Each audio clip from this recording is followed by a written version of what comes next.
Se me cortó justo. Tranqui. Ahora, Estaba diciendo ahí está. lo de los viáticos y se me cortó. Bueno, ahí esperamos que se vayan sumando, así damos, bueno, el cierre básicamente de lo que es eh, Falta el cuento. No el sé si lo vas cuento. a Hablar un tratar poco. porque yo no lo leí. Está buenísimo, así que cuando quieras puedas. No, lo voy a leer, sí, sí.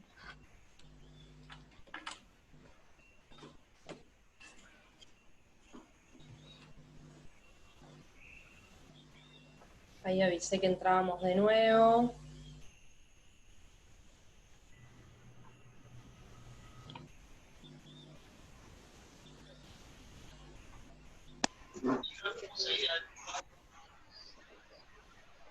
Bueno, mientras están volviendo les cuento que, nada, ahora cerramos un poco el tema de las crónicas, vamos a lo que es el cuento, ya brevemente terminamos la clase, así que no me aflojen.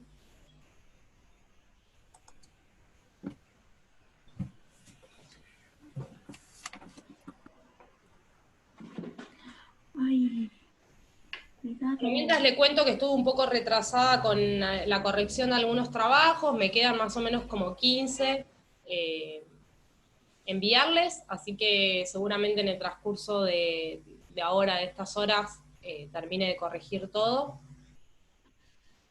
Bien, ahí se están conectando, esperemos un poquito más y ya pasamos al tema siguiente.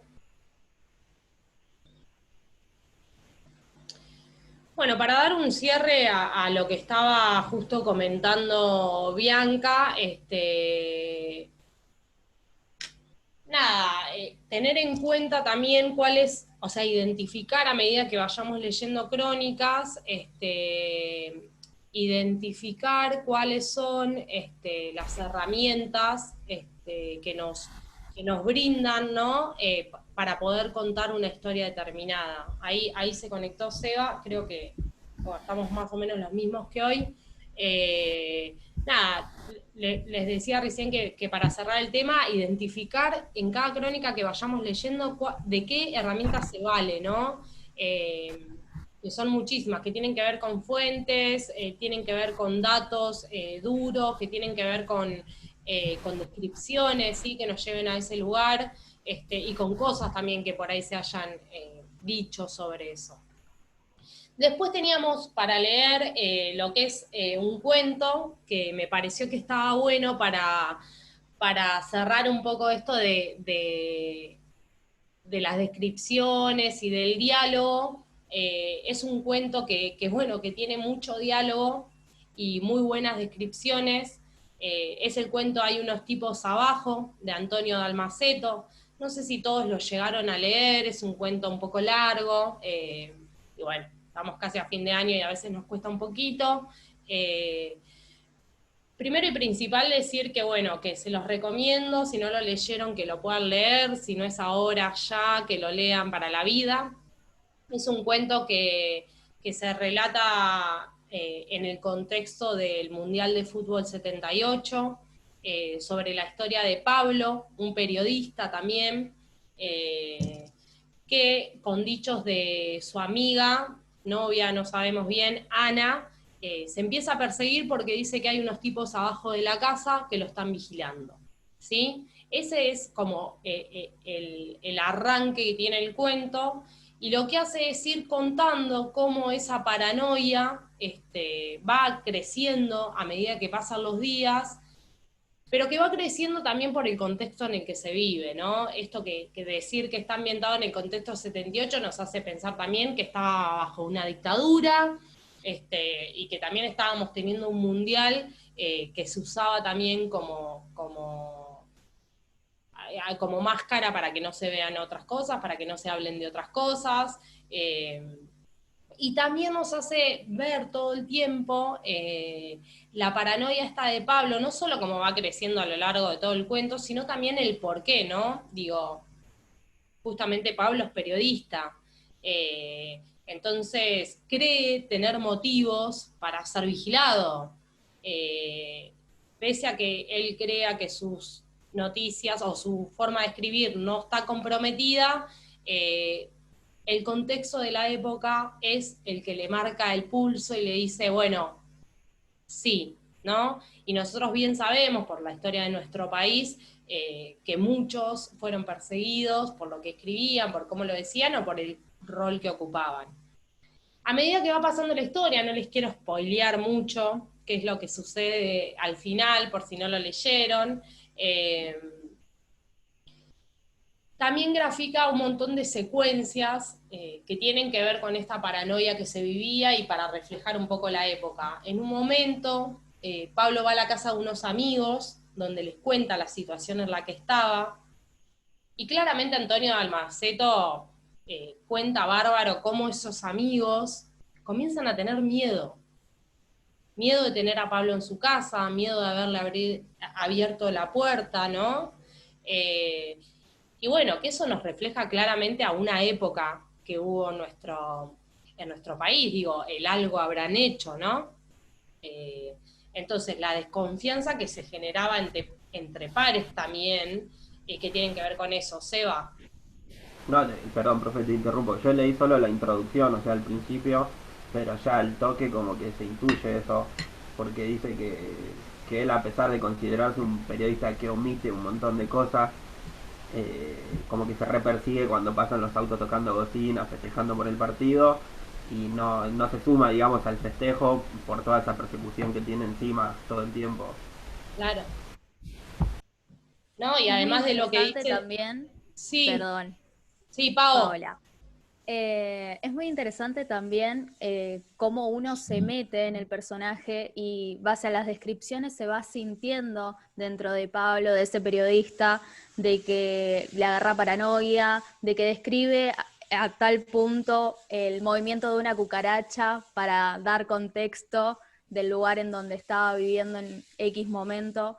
Eriza la piel realmente pensar que en una época terrible se esté jugando un mundial y que pase todo como si nada pasara realmente.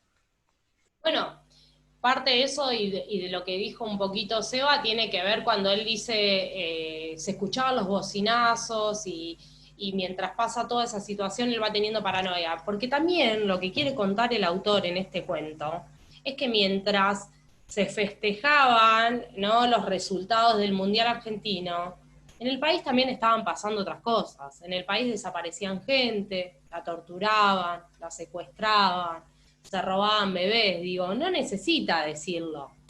Uno que conoce la historia y el contexto en el que transcurre esta historia en particular, que es la de Hay unos tipos abajo, aprecia claramente cómo el autor nos está hablando de otra cosa, ¿sí?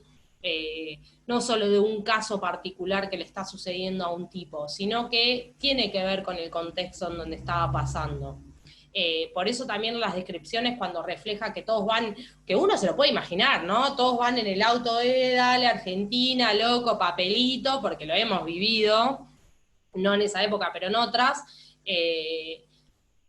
hace esas descripciones para plantear bien la diferencia que había entre una sociedad totalmente como filtrada por ese mundial y una sociedad que vivía otra realidad, ¿sí? Que tenía que ver con la persecución, el secuestro y todo lo que acabo de mencionar. Me parecía interesante darles esta historia porque también, como dice Pau, está muy buena porque tiene mucho gancho, ¿sí? De hecho, les va a pasar, si no la leyeron hasta ahora, o Seba, vos que la arrancaste nomás, que a medida que la lees es como que querés ir más rápido, decís, pero ¿qué le va a pasar a Pablo? ¿Qué le va a pasar? Y generar eso en un cuento está buenísimo, porque nos genera la misma desesperación con la que estaba Pablo. A través de las descripciones de cómo el pibe se sentía, uno puede apreciar esa desesperación de, bueno, ¿qué pasó? ¿Qué no pasó? ¿Sí? Nada, me gustaba compartirlas. Este texto se sacó de la cátedra hace un par de años, y yo lo vuelvo a poner porque soy súper rebelde, nada, y porque me parecía que tenía un montón de características que están buenísimas, y para recomendárselo, como hice tantas veces con otras cosas, ahí voy Lourdes, levantó la manito, y para decir un montón de otras cosas, y para que nosotros también tengamos herramientas y leamos cosas copadas, ¿no? Que nos hagan entender eso, cómo nos damos estos artilugios que digo el periodista para decir otras cosas. O sea, no necesito decir que secuestraban, robaban bebés, estaban torturando en ese momento, sino que lo planteo a través de descripciones de paranoia contra festejos subidos al auto. Lourdes. Ah, no, fue sin querer, perfecto. Bien. Para terminar un poco la clase de hoy, hay unos tipos abajo de Antonio Dalmaceto, está en el grupo de WhatsApp. El que no lo leyó lo pueden leer. Augusto está en PDF para que también lo puedas leer.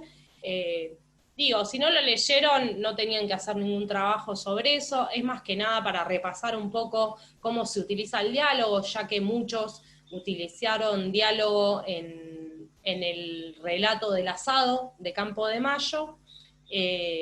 También está bueno, ¿no? Para ver cómo utiliza ese diálogo, para ver las descripciones que utiliza y las sensaciones que genera, ¿no? Buenísimo, me gustó. Eso, hablar también de las sensaciones que decíamos la otra vez con las descripciones. Muchas veces no tienen que ver con lo estético, con lo visual que uno ve, sino con lo que le genera, ¿no? Y me parece que es un buen texto para que ustedes lo puedan ver. Por último, quería comentarles que para la clase que viene vamos a estar leyendo algunos perfiles, ¿no? Yo le venía anticipando esto de que para hacer la crónica, para hacer una crónica podemos hablar de un tema determinado y contar una historia sobre eso, o también podemos hablar de un personaje que por relevancia y porque es noticioso, uno cuenta. El perfil no es una crónica, lo vamos a ver bien para la clase que viene. No, perdón, dije, el perfil no es una biografía. Se puede hacer una crónica sobre perfiles. Digo, aclaro que no es una biografía porque en realidad nosotros cuando perfilamos algún personaje o persona, lo que hacemos es darle una mirada determinada, digo. Podemos hablar de, y siempre lo traigo al Diego para los ejemplos, pero podemos hablar sobre Maradona jugador, sobre Maradona padre, sobre Maradona persona, sobre Maradona, no sé, ídolo mundial, digo, tiene muchos perfiles. Tal vez yo abarque una generalidad de Maradona en mi perfil, pero puedo por ahí hablar solamente sobre la cuestión de paternidad, que podemos hablar y tiene para rato, digo, ya perdí la cuenta de los hijos que tiene. O también podemos hablar sobre sus logros deportivos, digo, o también podemos hablar sobre Maradona y las drogas, digo, tiene muchos perfiles. Entonces, bueno, la idea es que nosotros nos vayamos metiendo en esos perfiles porque tal vez ustedes para el trabajo de fin de año dicen, yo conozco una persona que tiene relevancia. Por ejemplo, un año que tuvieron que escribir crónica, también como ustedes, trabajo final, me hicieron una crónica sobre un personaje que era de un pueblo. Entonces, lo que me planteaba el alumno era que es periodismo de investigación, totalmente, Gabriel. Lo que me planteaba ese alumno era la relevancia periodística que tenía ese personaje para el lugar donde él vivía. Era un personaje que era sobre el pueblo 9 de Julio, y que para esa ciudad era de gran relevancia. Digo, muchas veces nos vamos a encontrar por ahí sobre historias para contar que por ahí no tienen una relevancia nacional, pero sí una relevancia local. Es lo mismo, no sé, que nosotros, que yo como platense proponga escribir un perfil sobre Barreda, ¿sí? Que si pudiéramos hablar, ¿no? Digo, platense, odontólogo, femicida, se puede hablar de un montón de cosas y hacer un perfil sobre eso. ¿Le va a interesar a todo el mundo? No, pero por ahí para la Ciudad de La Plata es interesante. Bueno, igual Barreda tiene, estaba justo leyendo, Barreda justo tiene un conocimiento nacional, ¿no? Pero pensemos por ahí en personalidades que merezcan ser contadas. Para la próxima clase, entonces, repasando, van a tener que leer algunos perfiles, acá los tengo anotaditos, paren que les quiero leer, van a tener que leer algunos perfiles y les voy a dar también unas relatorías que tienen que ver con de esto del arte de dibujar con palabras a una persona, ¿sí? Seguir sumándole un poco de herramientas a esto que es la descripción, ¿sí? Eso es todo. ¿Alguna? A ver, yo se lo estoy mirando el lapso. Listo, Martín y todos los que no me hayan entregado los trabajos, recuerden hacerlo, no se cuelguen, aunque sea vayan de a poquito, que ya estamos terminando el año, nos queda muy poco tiempo, chicos, juntos, así que aprovechemos a ponernos las pilas y nada, cualquier cosa nos vamos hablando, no hay problema. Lean el libro de Ringo, recuerden. Acuérdense porque después lo dejan para esa semana última y se van a quemar las pestañas leyendo. Lean lo que está bueno, es interesante y les va a servir mucho para hacer el parcial. ¿Bien, algo para decir? No, quería felicitarlos porque estuve leyendo algunas crónicas y algunos trabajos y están re buenos. No, yo no los conocía del lado más de escritura y la verdad que está muy bueno saber cómo relatan y cómo se imaginaron esas secuencias. La verdad que está muy bueno. Bien, bueno, Bian estuvo leyendo algunos trabajos que tienen que ver con el asado de Campo de Mayo, que nada, quería también aprovechar y felicitarlos porque realmente tuvieron una imaginación tremenda. Desde suicidios en vivo en el asado hasta, no sé, salidas del closet, hubo de todo, y la verdad Hubo de todo. sí, me encantó leerles. Y les agradezco mucho también por este tiempo, nada, que me han escuchado. Gabriel, entiendo que mandé tu nota del trabajo 5 y 6, ahora chequeo apenas cortamos la comunicación, si no te las reenvío. Bueno, disfruten la tarde, miren el partido que no sé ni quién juega, pero nada. Bolivia-Argentina. Ahí va. Ni idea yo. Ahora a las 5, ya termina y se van a ver el partido. Genial, para abrir una latita de birra y mirar el partido. Chicos y chicas, muchas gracias por escucharme. Nos vemos la clase que viene. Chao, cuídense. Nos vemos. Adiós. Saludos para todos. Saludos, perfecto. Bueno, bien, nos vemos la clase que viene. Sí. En la tarde. Ahora en un rato. Dale, descansa. Espero que no tenga mucha birra encima. Espero que no, y si no vemos. Escuchame, bueno, listo, bueno. nada. Eso, vamos como la de hoy. Por ahí la hago un poquitito Dale. corta. Dale, descansa. Dale, una.